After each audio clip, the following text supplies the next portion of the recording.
ഇബ്രാഹിം നബി അലൈഹിസ്സലാം കഅബ ഉണ്ടാക്കിയത് മുസ്തഫായ നബി തങ്ങൾക്ക് വേണ്ടിയാണെന്ന് ഇബ്രാഹിം നബി തന്നെ പറഞ്ഞിട്ടുണ്ട്. റബ്ബനാ വബ്അസ് ഫീഹിം റസൂലാ. അല്ലാഹുവേ, ഇസ്മായിൽ അലൈഹിസ്സലാമിന്റെ സന്താന പരമ്പരയിൽ നിന്ന് ഒരു നബിയെ യാത്രയാക്കാൻ വേണ്ടിയാണ് ഞാൻ കഅബ ഉണ്ടാക്കുന്നത് എന്ന് പറഞ്ഞു. ഇങ്ങനെ ലോകത്ത് സംഭവിച്ച എല്ലാ കാര്യങ്ങളും പുണ്യനബി സല്ലല്ലാഹു അലൈഹി വസല്ലമ തങ്ങൾക്ക് വേണ്ടിയാണ്.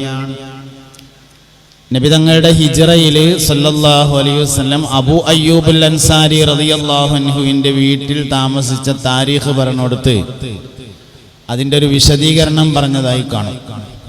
മിക്കവാറും നൂറുൽ അബ്സാർ ഉൾപ്പെടെയുള്ള താരീഖിന്റെ ഗ്രന്ഥങ്ങളിലൊക്കെ മുഴുവനായും അല്ലെങ്കിലും ഭാഗികമായി ഈ താരീഖ് പറഞ്ഞിട്ടുണ്ട്. മുസ്തഫ നബി സല്ലല്ലാഹു അലൈഹി വസല്ലം ജനിക്കുന്നതിൻ്റെ 1000 വർഷങ്ങൾക്ക് മുമ്പ് യമനിലെ രാജാവായിരുന്ന ഹിമ്യർ എന്ന രാജാവ് തൻ്റെ പട്ടാളക്കാരോടും പരിവാരങ്ങളോടും വേദപണ്ഡിതന്മാരോടുമൊപ്പം മക്കയിലൊരിക്കൽ വന്നിടത്ത് നിന്നാണ് ആ താരീഖ് തുടങ്ങുന്നത്. അക്കാലത്ത് യമൻ ഭരിച്ചിരുന്ന രാജാക്കന്മാരാണ് ലോക പോലീസ് എന്ന പേരിൽ അറിയപ്പെടുന്നവർ. എല്ലാ കാലത്തും അങ്ങനെ ഒരു ലോക പോലീസ് ഉണ്ടാവും. അന്നത്തെ ലോക പോലീസ് യമനിലെ രാജാക്കന്മാരായിരുന്നു. യമൻ ഭരിക്കുന്ന എല്ലാ രാജാക്കന്മാർക്കും പറയുന്ന പേരാണ് ഹിമ്യർ എന്ന അഭിപ്രായമുണ്ട്. മിസ്ർ ഭരിക്കുന്നവർക്ക് അസീസ് എന്ന് പറഞ്ഞിരുന്നത് പോലെ യമനിലെ എല്ലാ രാജാക്കന്മാർക്കും ഹിമ്യർ എന്നാണ് പറയുക എന്നാണ്. മുസ്തഫ നബി സല്ലല്ലാഹു അലൈഹി വസല്ലമ തങ്ങൾ ജനിക്കുന്നതിൻ്റെ 1000 അല്ലെങ്കിൽ 600 വർഷങ്ങൾക്ക് മുമ്പ് അദ്ദേഹം ഒരിക്കൽ മക്കയിൽ വന്നു.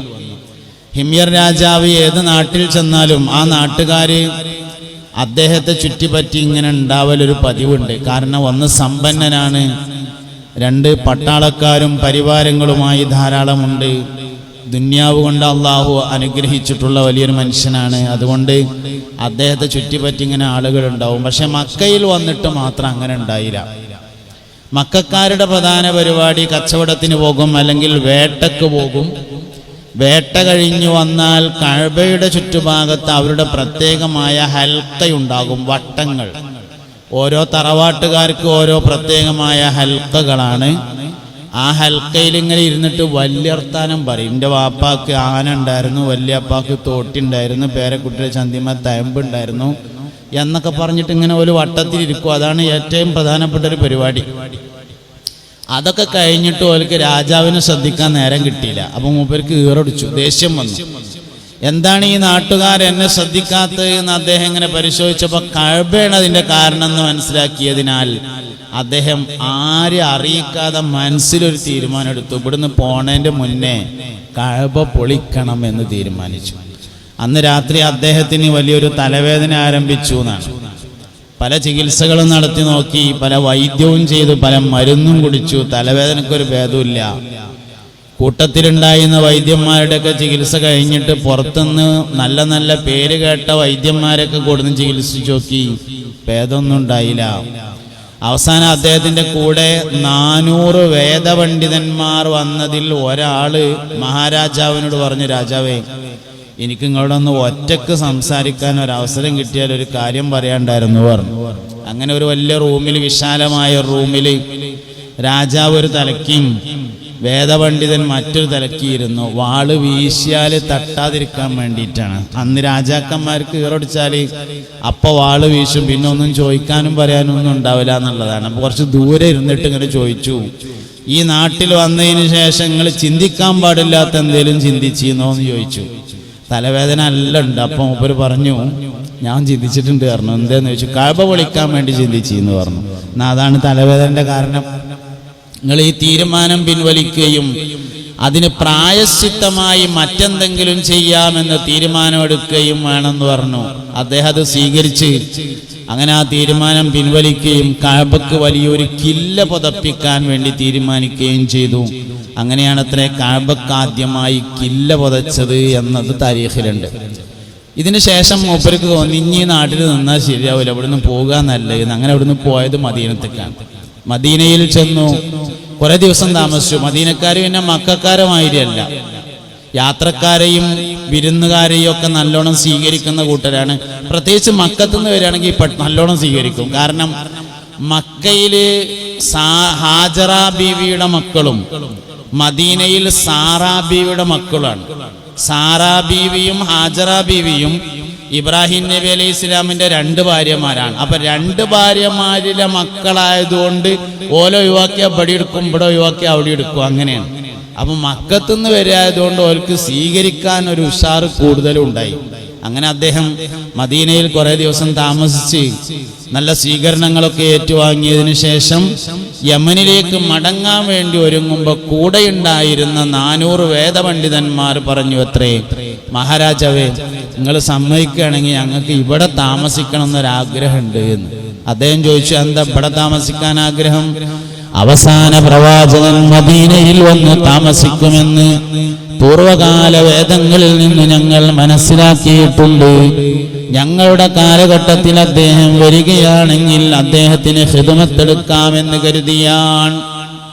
രാജാവ് പറഞ്ഞു, പറ്റുകയാണെങ്കിൽ ഞാനും ഇവിടെ നിൽക്കുമായിരുന്നു മൂപ്പർക്ക് ഖിദ്മത്തെടുത്തിട്ട്. പക്ഷെ ഞാൻ രാജാവാണല്ലോ, പോകല്ലാതെ വഴിയൊന്നുമില്ലല്ലോ.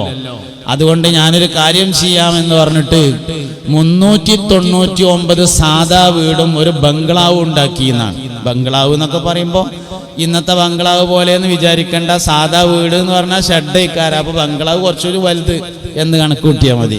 അങ്ങനെ 399 സാധാ വീടുകളും ഒരു വലിയ വീടുണ്ടാക്കിയിട്ട് ഈ 400 വേദപണ്ഡിതന്മാർക്ക് കൊടുത്തു. 399 കൊടുത്തിട്ട് 400ാമത്തെ വലിയ വീട് കൂട്ടത്തിലെ ഏറ്റവും വലിയ നേതാവിനെ വിളിച്ചിട്ട് പറഞ്ഞു, ഈ വീട് ഞാൻ തൽക്കാലം നിങ്ങൾക്ക് തരികയാണ്, പക്ഷെ നിങ്ങൾക്കുള്ളതല്ല.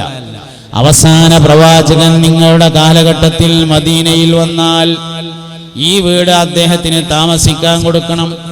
നിങ്ങളുടെ മക്കളുടെ കാലഘട്ടത്തിലാണ് വന്നതെങ്കിൽ അവരോട് കൊടുക്കാൻ വേണ്ടി നിർദ്ദേശിക്കണം. പേരമക്കളുടെ കാലഘട്ടത്തിലാണെങ്കിൽ വസിയത്ത് ചെയ്യണം. ഒരു കത്തുണ്ടാക്കിയെന്നാണ്, വിശാലമായ ഒരു കത്ത്. യമനിലെ ഹിമ്യർ രാജാവിൽ നിന്ന് അവസാന പ്രവാചകൻ എന്നൊക്കെ പറഞ്ഞിട്ട് ഒരു കത്ത് എഴുതിയിട്ട് നിങ്ങൾക്ക് ഞാൻ ഒരു വീടുണ്ടാക്കിയിട്ട് ഇവിടെ ഏൽപ്പിക്കുന്നുണ്ട്, നിങ്ങൾ വന്നാൽ അതിൽ താമസിക്കണം എന്നൊക്കെ പറഞ്ഞ് ചുറ്റിമടക്കി കവറിലിട്ട് ഒട്ടിച്ചിട്ട് അയാളടുത്ത് കൊടുത്തിട്ട് പറഞ്ഞു, ഇത് നിങ്ങൾ സൂക്ഷിച്ചു വരണം. അങ്ങനെ ഏത് കാലത്താണ് അവസാന പ്രവാചകൻ വന്നതെങ്കിൽ ഇത് കൊടുക്കണം. കാലം കുറെ കഴിഞ്ഞു, 600 വർഷം ഏറ്റവും ചുരുങ്ങിയത് കഴിഞ്ഞു എന്നാണ്. 1000 കൊല്ലം എന്ന അഭിപ്രായമുണ്ട്. 1000 വർഷം കഴിഞ്ഞിട്ടാണ് നബി സല്ലല്ലാഹു അലൈഹി വസല്ലം തങ്ങൾ മദീനയിൽ വരുന്നത്. മദീനക്കാര് നബി തങ്ങൾ വരുന്നു എന്നറിഞ്ഞപ്പോൾ സ്വീകരിക്കാൻ വേണ്ടി ഒരുങ്ങി. വീടുകളൊക്കെ അലങ്കരിച്ചു, മാലബൾബൊക്കെ തൂക്കി എന്നൊക്കെ പറയാം. അന്ന് മാലബൾബ് ഉണ്ടായിരുന്നോ എന്ന് ചോദിക്കരുത്, കഥയിൽ ചോദ്യമില്ലാത്തതുകൊണ്ട്. എന്തായാലും മാലബൾബൊക്കെ തൂക്കിയിട്ട് അലങ്കരിച്ച് ഉഷാറാക്കിയിട്ട് സ്വീകരിക്കാൻ വേണ്ടി നിൽക്കുകയാണ്. എല്ലാവരും സ്വീകരിക്കാൻ വേണ്ടി ഒരുങ്ങിയത് കണ്ടപ്പോൾ നബി തങ്ങൾ സല്ലല്ലാഹു അലൈഹി വസല്ലം അവരോട് പറഞ്ഞു, നിങ്ങളൊരു ഉപകാരം ചെയ്താൽ മതി, ഒട്ടകത്തിന്റെ കയറ് പിടിച്ച് വലിക്കാഞ്ഞാൽ മതി, ഞാൻ അതിനോട് കാര്യങ്ങളൊക്കെ പറഞ്ഞിട്ടുണ്ട് എന്ന് പറഞ്ഞു. ഇന്നഹാ മഅ്മൂറ, തീർച്ചയായും ഒട്ടകത്തോട് വിഷയങ്ങളൊക്കെ ഞാൻ പറഞ്ഞു കൊടുത്തിട്ടുണ്ട്, നിങ്ങൾ ആ കയറൊന്ന് വിട്ടാൽ മതി എന്ന് പറഞ്ഞപ്പോൾ ഒരു കയറ് വിട്ടു. അങ്ങനെ ആ ഒട്ടകം ബഹുമാനപ്പെട്ട അബൂദർ, ബഹുമാനപ്പെട്ട അൻസാരിയായ അബൂ അയ്യൂബ് അൽ അൻസാരി റളിയല്ലാഹു അൻഹുവിന്റെ വീട്ടുമുറ്റത്ത് വന്ന് കിടക്കുകയാണ്. നബി സല്ലല്ലാഹു അലൈഹി വസല്ലം ഒട്ടകപ്പുറത്ത് നിന്ന് ഇറങ്ങിയിട്ട് വീട്ടിലേക്ക് കയറിയിട്ട് ആദ്യമായി ചോദിക്കേണ്ട ആ എഴുത്ത് എവിടെയായിരുന്നു. അപ്പോൾ അവർക്ക് അറിയില്ല, എഴുത്ത് അവിടെ ഉണ്ട്, പക്ഷെ അതിലെന്താന്ന് അവർക്ക് അറിയില്ലായിരുന്നു വീട്ടുകാർക്ക്. അവരാ എഴുത്തെടുത്തു. മുസ്തഫ നബി സല്ലല്ലാഹു അലൈഹി വസല്ലം തങ്ങൾ ആ എഴുത്ത് വീട്ടിലുണ്ടെന്ന് ഉറപ്പുവരുത്തിയിട്ട് അവിടെ താമസിച്ചു എന്നാണ്. ഞാൻ